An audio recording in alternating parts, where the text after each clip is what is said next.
सुबाइजाराथ' जोंना ए class A grade जोंनि इतिमध्ये observer कमिटिया सारा बिटिडिआव 40टा समस्तिनि मादाव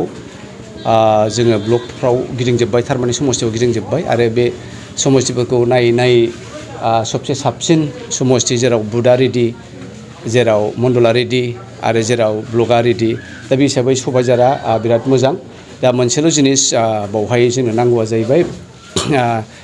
जोंनि टीम जोङो बिथांमोनजों खनसे जिरायबावगोन बे टीमा जुदि रेडि जायोबा जोङो डेफिनेटलि बे मेडिया आलमबरा दाङरिया मुखपात्र होननाय बायदि जे जोङो सुबाइजाराव फेक्टर जागोन जोंखौ बाद होनानै पलिटिक्स खालामनो नागिरनाय भुल जागोन आरो मानास सेरफाङा जोंहा इतिमध्ये सासे केन्डिडेट ओंखारदों बिथाङा चिरां जिल्ला इउदिनो आफादगिरिखा बिथाङाबो जेबायदि ढौ लाबोदों सेंग्राफोरखौ लानानै मिटिं माथां खालामदों मण्डला रेडि जोबखा आरो ब्लकआथ' रेडिखासै बुथ कमिटिया 60% रेडि जाबाय दा बे हिसाबै जों आसा खालामदों बे मोननै समस्तियाव जोंनि प्रेजेन्टआ खोब गोहोम गोग्लैगोन आरो फैबाय थानाय जे बिटिसि सायख'थि बेवहाय माबायदि मोनबेसेसो बियाबाव 40थायाव फ्राय 40थायानो रेडि दा देबरगावआवल' जोङो केन्डिडेट मोनथ'वाखै मोननो हागौ दा बे सप्तानि गेजेराव आदारवाइज फ्राय 40थायानो कंग्रेसआ केन्डिडेट होनो रेडियानो जाबाय आरो 40था बियाबाव मोनबेसेसो आसा जोङो बांद्रायखौ लायाखै मोजाङै जुदि नाङोब्ला एआइसिसि आरो एपिसिसि आरो बिटिसि रिजनेल जुदि क'अर्डिनेसना मोजां जायोबा जोङो 7थानिफ्राय 12थासिम देरहानो हायो दा एक्जेक्ट फिगारखौ जोङो बुंनो हाया फैगौ बिसायख'थि जे फिथाइ मोनखांनायनि उनाव नोंथांमोना सोरजोंबा बाहागो लाफागोन डेफिनेटलि जोङो कंग्रेसआ बिजेपि बायदि दखल खालामा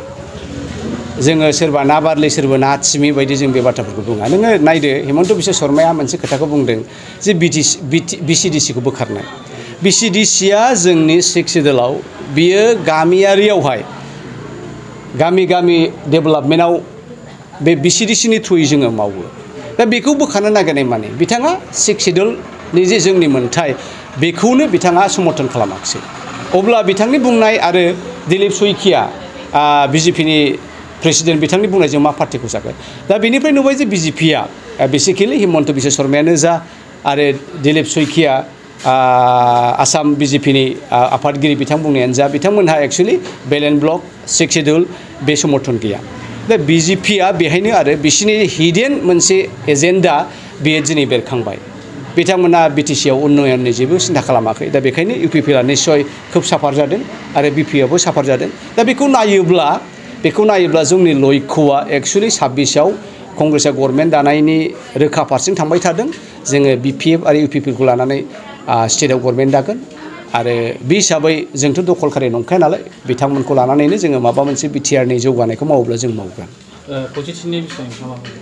खौसेथिया जायोब्ला मोजां जोंहा प्रब्लेमा गैखाया जिहेतु जोंखौ नङाब्ला जों नङाब्ला खुनु आन्सलिक दला नोङो